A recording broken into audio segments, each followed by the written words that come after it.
The number of overdose deaths in the U.S. caused by opioids is now on the rise. Nationwide, more than 33,000 people died from the opioid overdoses just last year, compared to nearly 29,000 the year before.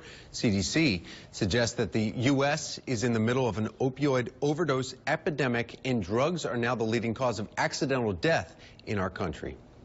A visit with your physician is often quick, making it critical that those physicians become extremely efficient in assessing your overall health in just a matter of minutes. Well, Johns Hopkins School of Nursing has developed new software for physicians. Here now, Dr. Deborah Fennell, who's a professor at Hopkins University School of Nursing, and Ms. Chizuba Anuko is the Doctor of Nursing Practice student and a nurse practitioner. Ladies, thank you so much for coming in. Thanks. Good morning. Good morning. This is software really for the providers, but we're showing everyone what they need to learn. And I noticed it was about 23 minutes to take the software program.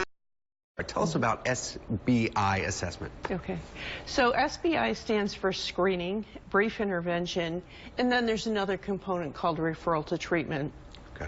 For those people who are at highest risk, who might need specialty treatment. And this is, we have it back here. So I'm just going to refresh so you can see exactly what it looks like when it pops up.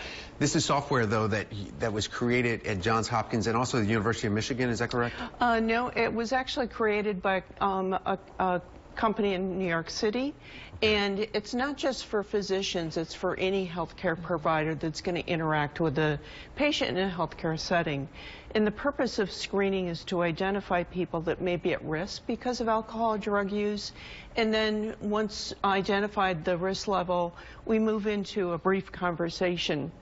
What's nice about this online software is that it simulates a real-life experience, and it's been informed by experts so that the conversations are really real to life. Ms. Anako, can you tell us a little bit more about this? How, I mean, because you're in the room with the patients. You both of you see them come in. How this will change, especially it says adolescents' tendency to become more addicted, and you could check with just taking this survey, and it will help you kind of pinpoint. How do providers do that? So the good thing about the SBIRT is that it allows for providers, like you know, we said, not just physicians. So you have health educators, you have caseworkers, community workers. They can implement the screening. And the great part about it is that the screenings can be done in certain intervals. So it helps for a comprehensive method of screening.